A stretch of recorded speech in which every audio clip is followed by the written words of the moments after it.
अस्सलामुअलैकुम स्टूडेंट्स। आज हम इस वीडियो लेक्चर में nuclear chemistry and environmental chemistry को समझने जा रहे हैं। तो पहले हम न्यूक्लियर केमिस्ट्री को समझेंगे। The branch of chemistry that deals with the study of radio activity, nuclear process and properties is called nuclear chemistry. Nuclear chemistry में हम जो स्टडी करते हैं वो रेडियो एक्टिविटी के बारे में पढ़ते हैं, न्यूक्लियर प्रोसेस के बारे में पढ़ते हैं और उसकी प्रॉपर्टीज़ के बारे में पढ़ते हैं। ठीक है, अब वन बाय वन में बताता जाऊंगा रेडियो एक्टिविटी क्या है, न्यूक्लियर प्रोसेस क्या है, प्रॉपर्टीज़ क्या है।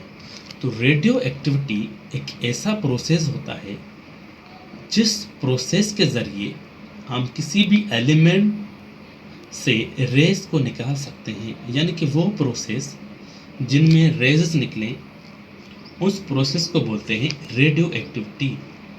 ठीक है, the process in which the rays are emitted from any material is called radioactivity. उसके बाद न्यूक्लियर प्रोसेस है, यानी कि न्यूक्लियस वर्ड ही है। तो जब न्यूक्लियस की फिजन होती है उसको हम तबाह करते हैं तो उसमें से भी रेज निकलती हैं, जैसे कि अल्फ़ा, बीटा, गामा।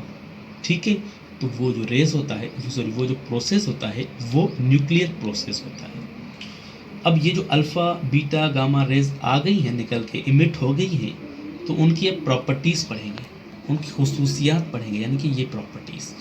अगर अल्फ़ा है तो अल्फ़ा पे चार्ज क्या है, अगर बीटा है तो बीटा पे चार्ज क्या है, अगर गामा है तो गामा पे चार्ज क्या है, अल्फ़ा का पेनिट्रेटिंग पावर, बीटा का पेनिट्रेटिंग पावर और गामा का जो पेनिट्रेटिंग पावर है वो क्या है। यानी कि ये जो खुसूसियात हैं, जो प्रॉपर्टीज़ हैं इन रेजेस की, वो हम यहाँ पे पढ़ेंगे।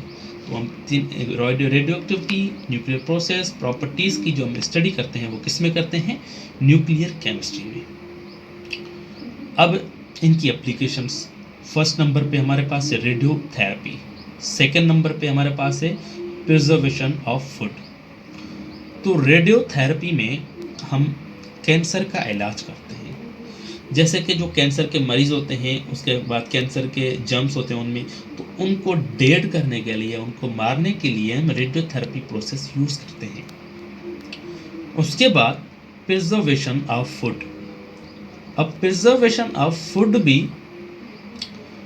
किसी भी फूड की हम जब प्रिजर्व करते हैं वो रेज की मदद से कर सकते हैं। तो वहाँ पे जो रेज हम यूज़ करते हैं वो हम रेज यूज़ करते हैं ऑलमोस्ट अल्फ़ा रेज। ठीक है, वहाँ पे हम अल्फ़ा रेज यूज़ करते हैं। Alpha rays is used to preserve the food. Food को प्रिजर्व करने के लिए अल्फ़ा रेज को यूज़ किया जाता है। मगर इस रेज़ का एक नुकसान भी है। अगर आप इन रेज़ की मदद से फूड को प्रिजर्व करेंगे तो उस फूड में कोई भी एनर्जी नहीं बचेगी, यानी कि उसकी जो विटामिन्स हैं बिल्कुल ख़त्म हो जाएगी। ठीक है, तो पहले नंबर पे रेडियोथेरेपी में यूज़ करते हैं, सेकंड नंबर पे प्रिजर्वेशन ऑफ फूड में यूज़ करते हैं। ठीक है, उसके बाद एनवायरमेंटल केमिस्ट्री है। अब एनवायरमेंटल केमिस्ट्री में हम किन चीज़ों के बारे में स्टडी करते हैं, आइए वो भी अब हम देखने जा रहे हैं। The branch of chemistry that deals with study about components of environment and the effect of human activities on environment is called environmental chemistry. Environmental chemistry एक केमिस्ट्री की ब्रांच है जिसमें हम स्टडी करते हैं कंपोनेंट्स ऑफ द एनवायरनमेंट। अब कौन से कंपोनेंट हैं, फर्स्ट नंबर पे लिथोस्फीयर, हाइड्रोस्फीयर, एटमॉस्फेयर। इन तीनों चीज़ों के बारे में हम यहाँ पे पढ़ते हैं एनवायरमेंटल केमिस्ट्री में। अब सेकंड नंबर पे पॉइंट है the effect of human activities on environment. Environment पे जो ह्यूमन का इफेक्ट है वो भी हम एनवायरमेंटल केमिस्ट्री में पढ़ते हैं। जैसे कि हमारे पास लिथोस्फीयर है, वो है अर्थ। अब अर्थ पे पेड़ जो लगे हुए ट्रीज़ हैं उनको जो ह्यूमन क्या होते हैं, कटवाते हैं। ठीक है, जब ख़त्म करते हैं तो लाजमी है अर्थ पे इफ़ेक्ट पड़ता है। उसके बाद हाइड्रोस्फीयर। अब हाइड्रोस्फीयर यानी कि वाटर है। अब इंसान ही इंडस्ट्रीज़ लगाते हैं। अब उन इंडस्ट्रीज़ में जो वेस्ट प्रोडक्ट बनता है, जैसे कि प्लास्टिक है, अगर वो प्लास्टिक हमारे पास वाटर में आएगी तो वो पानी जो होगा वो पॉल्यूट हो जाएगा, यानी कि पानी भी खराब हो जाएगा। तो हाइड्रोस्फीयर पे भी हम इफ़ेक्ट करते हैं, गंदगी फैलाते हैं। उसके बाद एटमॉस्फेयर यानी कि एयर।